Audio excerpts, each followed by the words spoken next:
ಇನ್ನೂ ಯಾರೆಲ್ಲ ನನ್ನ ಚಾನಲ್ನ ಸಬ್ಸ್ಕ್ರೈಬ್ ಮಾಡಿಲ್ವೋ ಬೇಗ ಸಬ್ಸ್ಕ್ರೈಬ್ ಮಾಡಿ. ಕತೆ ಇಷ್ಟ ಆದಲ್ಲಿ ಶೇರ್ ಮಾಡಿ, ಲೈಕ್ ಮಾಡಿ ಮತ್ತು ಕಮೆಂಟ್ ಮಾಡಿ. ನನ್ನ ಕತೆ ನಿಮ್ಮ ಭಾವ ಚಾನಲ್ಗೆ ಸ್ವಾಗತ.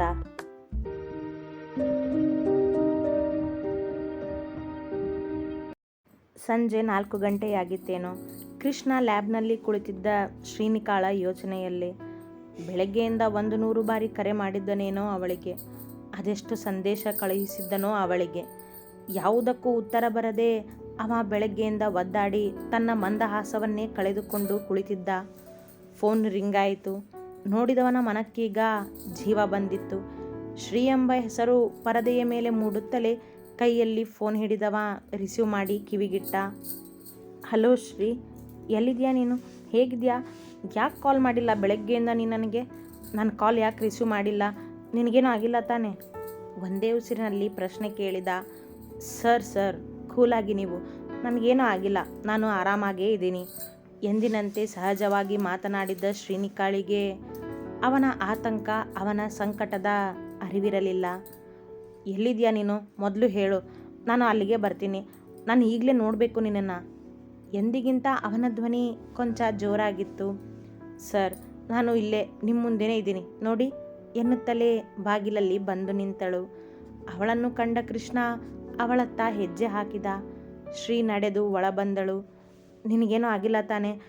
ಅವಳ ಮೊಗವನ್ನು ಬೊಗಸೆಯಲ್ಲಿ ಹಿಡಿದು ಕೇಳಿದವನ ಕಣ್ಣಂಚಲ್ಲಿ ನೀರಿತ್ತು. ಅದನ್ನು ಕಂಡವಳ ಮನಕ್ಕೆ ಆಶ್ಚರ್ಯವಾಯಿತು. ಸರ್, ನನಗೇನೂ ಆಗಿಲ್ಲ. ನೀವು ಯಾಕೆ ಇಷ್ಟೊಂದು ಗಾಬರಿ ಆಗಿದ್ದೀರಾ ಎಂದಳು ತನ್ನ ಕೆನ್ನೆಯ ಮೇಲಿದ್ದ ಅವನ ಕೈ ಹಿಡಿದು. ಗಾಬರಿನ? ನನ್ನ ಜೀವನೇ ಹೋದಾಗಾಗಿತ್ತು ಗೊತ್ತಾ ನಿನಗೆ ಎಂದ ತನ್ನ ಕೈಯಿಂದ ಕಣ್ಣೊರೆಸಿಕೊಂಡು. ಸರ್, ಕರೆದಳು ಪ್ರೀತಿಯಿಂದ ಅವನನ್ನೇ ನೋಡುತ್ತಾ. ಎಲ್ಲಿಗೆ ಹೋಗಿದ್ದೆ ನೀನು ಬೆಳಗ್ಗೆಯಿಂದ? ಯಾಕೆ ನನ್ನ ಕಾಲ್ ರಿಸೀವ್ ಮಾಡಿಲ್ಲ? ಮೆಸೇಜಿಗೆ ಯಾಕೆ ರಿಪ್ಲೈ ಮಾಡಿಲ್ಲ ನೀನು? ಏನಾಗಿದೆ ಅಂತ ಅಟ್ಲೀಸ್ಟ್ ಒಂದು ಮೆಸೇಜ್ ಮಾಡಬೇಕು ಅನ್ನೋ ಯೋಚನೆ ಇಲ್ವಾ ನಿನಗೆ? ಗಾಬರಿ ಇನ್ನೂ ಅವನ ಮುಖದಲ್ಲಿತ್ತು. ಸಾರಿ ಸರ್ ಎಂದಳು ಕಿವಿ ಹಿಡಿದು. ಅವಳಿಗೆ ಏನೂ ಆಗದೇ ಇದ್ದದ್ದೇ ಅವನಿಗೆ ಸಮಾಧಾನ ತಂದಿತ್ತು. ಕೊಂಚ ಸುಧಾರಿಸಿಕೊಂಡವ. ಏನಾಗಿತ್ತು ಅಂತ ಮೊದಲು ಹೇಳು, ಆಮೇಲೆ ನಾನು ನಿನ್ನ ಸಾರಿ ಅಕ್ಸೆಪ್ಟ್ ಮಾಡೋದು ಎಂದ. ನೀವು ನನ್ನನ್ನು ಎಷ್ಟು ಪ್ರೀತಿ ಮಾಡ್ತಿದ್ದೀರಾ ಅಂತ ನೋಡಬೇಕಿತ್ತು ನಾನು. ಅದಕ್ಕೆ ನಾನು ನಿಮ್ಮ ಕಾಲ್ ರಿಸೀವ್ ಮಾಡಿರಲಿಲ್ಲ. ನಗುತ್ತಲೇ ಅವನನ್ನು ನೋಡುತ್ತಾ ನುಡಿದು ಬಿಟ್ಟಳು ಅವನ ಮನದ ಯೋಚನೆ ಇಲ್ಲದೆ. ಅಂದರೆ ನೀನು ನನ್ನ ಪ್ರೀತಿನ ಪರೀಕ್ಷೆ ಮಾಡಿದೆ ಅನ್ನು? ಗಂಭೀರವಾದ ಅವಳ ತುಂಟಾಟಕ್ಕೆ ಅವನ ಮುಖದಲ್ಲಿ ಅವಳನ್ನು ನೋಡಿ ಮರಳಿದ್ದ ತೇಜಸ್ಸು ಹೊರಟೇ ಹೋಯಿತು ಕ್ಷಣದಲ್ಲಿ. ಸರ್, ಅದು ಅವನ ಗಂಭೀರ ಮುಖ ನೋಡಿ ಅವಳ ನಗು ಮಾಯವಾಯಿತು. ಥ್ಯಾಂಕ್ ಯು ಶ್ರೀನಿಕಾ ಎಂದವನೇ ಹೊರ ನಡೆದು ಬಿಟ್ಟ ನಿಲ್ಲದೆ. ಸರ್ ಶ್ರೀನಿಕಾ ಅವ ಹೋದತ್ತ ತಿರುಗಿ ಕೂಗಿದರೂ ಅವ ನಿಲ್ಲಲಿಲ್ಲ. ಏನಾಯ್ತು ಇವರಿಗೆ? ನಾನು ಮಾಡಿದ್ದು ಕೋಪ ತರಿಸ್ತೇನೋ ಎಂದುಕೊಂಡವಳು ಅವನ ಹಿಂದೆಯೇ ಓಡಿದಳು. ಸರ್ ನಿಂತ್ಕೊಳ್ಳಿ ಸರ್. ಅದೆಷ್ಟೇ ಅವಳು ಕೂಗಿದರೂ ಅವ ನಿಲ್ಲದೆ ತನ್ನ ಬೈಕ್ ಹತ್ತಿ ನಡೆದ. ಕಾಲೇಜಿನ ಗೇಟ್ ದಾಟಿ ಶ್ರೀ ತನ್ನ ಕಾರ್ ಹತ್ತಿದಳು. ಅವಳು ಗೇಟ್ ದಾಟುವ ಹೊತ್ತಿಗೆ ಅವನಾಗಲೇ ಕಣ್ಣಿಂದ ದೂರವಾಗಿದ್ದ. ನೇರ ದಾರಿ ಹಿಡಿದು ಬಂದವಳಿಗೆ ದಾರಿ ಕವಲೊಡೆದಾಗ ಅವ ಎತ್ತ ಹೋದನೆಂದು ತಿಳಿಯದಾಯಿತು. ಫೋನ್ ಹಿಡಿದು ಅವನಿಗೆ ಕರೆ ಮಾಡಿದಳು. ಅವ ಉತ್ತರಿಸಲೇ ಇಲ್ಲ. ಬೆಳಗ್ಗೆಯಿಂದ ನಾನು ಕಾಡದೆ, ಈಗ ಇವರು ಕಾಡ್ತಿದ್ದಾರೆ ಎಂದುಕೊಂಡು ಫೋನ್ ಇಟ್ಟು ಕಾರ್ನಿಂದ ಕೆಳಗೆ ಇಳಿಯುವ ಮೊದಲೇ ವೇದ್ ಬೈಕ್ನಲ್ಲಿ ಅದೇ ದಾರಿಯಲ್ಲಿ ಬಂದ. ಅವಳ ಕಾರ್ ನೋಡಿ ಬೈಕ್ ನಿಲ್ಲಿಸಿದ. ಅವ ನಿಂತಿದ್ದನ್ನು ಕಂಡ ಶ್ರೀ ಕಾರ್ನಿಂದ ಇಳಿದಳು. ಶ್ರೀನಿಕಾ, ಎಲ್ಲಿಗೆ ಹೋಗಿದ್ದೆ ನೀನು ಬೆಳಗ್ಗೆಯಿಂದ? ಕಿಟ್ಟಿ ಎಷ್ಟು ಒದ್ದಾಡಿದಾನೆ ಗೊತ್ತಾ ನೀನು ಕಾಣದೇ ಇದ್ದಿದ್ದಕ್ಕೆ? ಅವನಿಗೊಂದು ಮೆಸೇಜ್ ಮಾಡೋಕ್ಕಾಗಲಿಲ್ವ ನಿನಗೆ? ಶ್ರೀಯ ಮುಂದೆ ಬಂದು ಎಂದ ವೇದ್. ಸರ್, ಅದಕ್ಕೆ ಕಾರಣ ಹೇಳಿದ್ದಕ್ಕೆ ಈಗ ಸರ್ ಏನೂ ಮಾತಾಡದೆ ಹೋಗ್ಬಿಟ್ರು. ಎಲ್ಲಿಗೆ ಹೋದ್ರು ಅಂತ ಗೊತ್ತಾಗದೆ ನಾನು ಇಲ್ಲಿ ನಿಂತಿದ್ದೀನಿ ಮುಖ ಸಣ್ಣದು ಮಾಡಿ ಎಂದಳು. ಹೌದಾ? ಅದಕ್ಕೆ ಕಾಲೇಜ್ನಲ್ಲಿ ಅವನ ಬೈಕ್ ಕಾಣಲಿಲ್ಲ. ನಾನೆಲ್ಲೋ ಟೆನ್ಷನ್ ಮಾಡಿಕೊಂಡು ಮನೆಗೆ ಹೋಗಿರಬೇಕು ಅಂದ್ಕೊಂಡಿದ್ದೆ. ಅದು ಬಿಡು, ಏನು ಕಾರಣ ಹೇಳಿದೆ ನೀನು? ಅದು ಅವರು ನನ್ನನ್ನು ಎಷ್ಟು ಪ್ರೀತಿ ಮಾಡ್ತಾರೆ ಅಂತ ಪರೀಕ್ಷೆ ಮಾಡೋಕ್ಕೆ ನಾನು ಅವ್ರಿಗೆ ಬೆಳಗ್ಗೆಯಿಂದ ಸಿಕ್ಕಿರಲಿಲ್ಲ.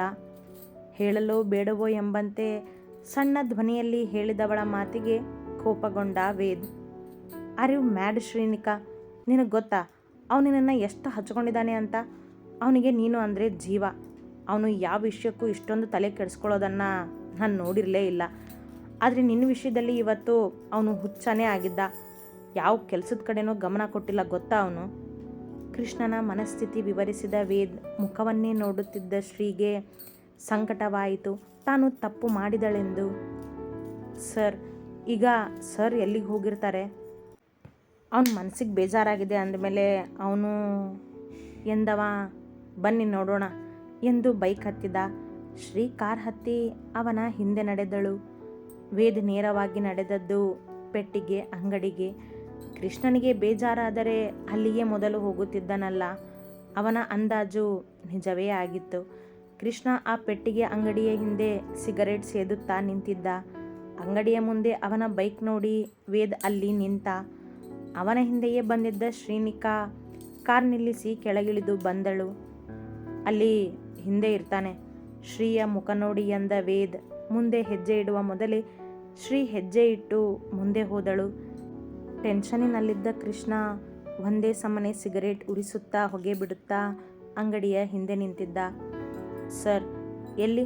ನನಗೂ ಕೊಡಿ ನೋಡೋಣ, ಅದು ಹೇಗೆ ಹೊಗೆ ಬಿಡ್ತಾರೆ ಅಂತ ನಾನು ನೋಡ್ತೀನಿ ಎಂದಳು ಸೊಂಟದ ಮೇಲೆ ಕೈಯಿಟ್ಟು ನಿಂತು. ಅವಳ ಧ್ವನಿ ಕೇಳಿ ಅವಳನ್ನು ನೋಡಿದ ಕೃಷ್ಣನಿಗೆ ಆಶ್ಚರ್ಯವಾದರೂ ಅವಳ ಹಿಂದಿದ್ದ ವೇದ್ ನೋಡಿ ಅವನೇ ಕರೆದುಕೊಂಡು ಬಂದಿದ್ದಾನೆಂದು ತಿಳಿದು ಸುಮ್ಮನೆ ಹೊಗೆ ಬಿಡುವುದನ್ನೇ ಮುಂದುವರೆಸಿದ. ಅವಳಿಗೆ ಉತ್ತರಿಸದೆ, ನಾನು ಇಷ್ಟು ಹೇಳಿದ್ರೂ ನೀವು ಅದನ್ನೇ ಮಾಡ್ತಿದ್ದೀರಲ್ಲ ಎಂದವಳೇ ಮುಂದೆ ಬಂದು ಅವನ ತುಟಿಯಲ್ಲಿದ್ದ ಸಿಗರೇಟ್ ಕಿತ್ತು ಎಸೆದಳು. ಪ್ಲೀಸ್ ಶ್ರೀನಿಕಾ, ನನ್ನನ್ನು ನನ್ನ ಪಾಡಿಗೆ ಬಿಟ್ಬಿಡು ಇವತ್ತು ಎಂದ. ಅವಳತ್ತ ನೋಡದೆ ಎತ್ತಲೋ ನೋಡುತ್ತಾ. ಕೋಪವೇ ಇಲ್ಲ ಅವನ ಮಾತಲ್ಲಿ ಈಗಲೂ. ಸರ್, ಐ ಆಮ್ ಸಾರಿ ಎಂದಳು ಅವನನ್ನೇ ನೋಡುತ್ತಾ ಸಣ್ಣ ಧ್ವನಿಯಲ್ಲಿ. ವೇದ್, ಇಷ್ಟು ವರ್ಷ ಆಯ್ತಲ್ಲ ನಾನು ನೀನು ಸ್ನೇಹಿತರಾಗಿದ್ದು. ಒಂದು ದಿನಾನಾದರೂ ನೀನು ನನ್ನ ಸ್ನೇಹದ ಬಗ್ಗೆ ಪರೀಕ್ಷೆ ಮಾಡಿದೀಯಾ? ಅವಳ ಹಿಂದೆ ನಿಂತಿದ್ದ ವೇದ್ ಮುಖ ನೋಡಿ ಕೇಳಿದ ಕೃಷ್ಣ. ಮಾತಲ್ಲಿ ಗಂಭೀರತೆ ಇರಲಿಲ್ಲ, ಮುಖದಲ್ಲಿ ಅದೇ ಶಾಂತತೆಯೇ ಇತ್ತು. ಕಿಟ್ಟಿ, ಮನೆಗೆ ನಡಿ ಮೊದಲು. ಅವನ ಮನಸ್ಥಿತಿ ಅರ್ಥ ಮಾಡಿಕೊಂಡ ವೇದ್ ಎಂದ. ಅವನಿಗೆ ಗೊತ್ತಾಯಿತು ಕೃಷ್ಣನ ಮನಸ್ಸಿಗೆ ನೋವಾಗಿದೆ ಎಂದು. ನೀನು ಮೊದಲು ಉತ್ತರ ಕೊಡು. ಇಲ್ಲ ಎಂದ ವೇದ್. ಶ್ರೀ ಹಾಗೆ ನಿಂತಿದ್ದಳು. ಯಾಕೆ ನೀನು ಪರೀಕ್ಷೆ ಮಾಡಿಲ್ಲ?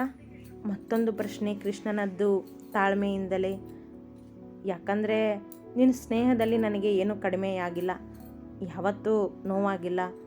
ಇನ್ನೂ ನನ್ನ ನಂಬಿಕೆನ ನೀನು ಉಳಿಸ್ಕೊಂಡೇ ಬಂದಿದೀಯ ಇಲ್ಲಿವರೆಗೂ ನಿಜವನ್ನೇ ಹೇಳಿದ ವೇದ್. ಶ್ರೀನಿಕಾ, ನಾನು ಯಾವತ್ತಾದರೂ ನಿನಗೆ ನೋವು ಕೊಟ್ಟಿದ್ದೀನ ಅಥವಾ ನಿನ್ನ ನಂಬಿಕೆ ಕಳ್ಕೊಳ್ಳೋ ಹಾಗೆ ನಡ್ಕೊಂಡಿದ್ದೀನ? ಈಗ ಅವಳನ್ನೇ ದಿಟ್ಟಿಸಿ ಅವಳಿಗೆ ಪ್ರಶ್ನೆ ಕೇಳಿದ ಕೃಷ್ಣನ ಮಾತಲ್ಲಿ ಅದೇ ಮೃದುತ್ವ. ಆದರೂ ಅವನಿಗೆ ನೋವಾಗಿದೆ ಎಂದು ಅವನ ಆ ತಾಳ್ಮೆಯೇ ಹೇಳುತ್ತಿತ್ತು. ಬೇರೆ ಯಾರಾದರೂ ಆಗಿದ್ದರೆ ಕೋಪ ಮಾಡಿಕೊಳ್ಳುತ್ತಿದ್ದರಲ್ಲವೇ? ಸರ್, ಐ ಆಮ್ ಸಾರಿ, ನಾನು ತಪ್ಪು ಮಾಡಿದೆ, ಅದನ್ನು ಒಪ್ಕೋತೀನಿ ಎಂದಳು ತಲೆ ಎತ್ತಿ ಅವನ ಮುಖವನ್ನೇ ನೋಡುತ್ತಾ. ವೇದ್, ನೀನು ಮನೆಗೆ ಹೋಗು, ನಾನು ಮನೆಗೆ ಹೋಗ್ತಿದ್ದೀನಿ. ಇವಳಿಗೂ ಹೇಳು ಮನೆಗೆ ಹೋಗೋದಕ್ಕೆ. ವೇದ್ ಮುಖ ನೋಡಿ ಎಂದವ ಬೈಕ್ ಹತ್ತಿ ನಡೆದ. ಶ್ರೀನಿಕಾ, ಕೃಷ್ಣ ಈ ಥರ ಇದ್ದಿದ್ದನ್ನು ನಾನು ಇವತ್ತೇ ಮೊದಲು ನೋಡಿದ್ದು. ಅವನು ಯಾವತ್ತೂ ಇಷ್ಟೊಂದು ಬೇಜಾರು ಮಾಡ್ಕೊಂಡಿದ್ದನ್ನು ನಾನು ನೋಡಿರಲಿಲ್ಲ ಎಂದ ವೇದ್ ಅಲ್ಲಿಂದ ನಡೆದ. ಶ್ರೀ ಕಾರ್ ಹತ್ತಿದವಳೇ ಕೃಷ್ಣನ ಮನೆಯತ್ತ ನಡೆದಳು.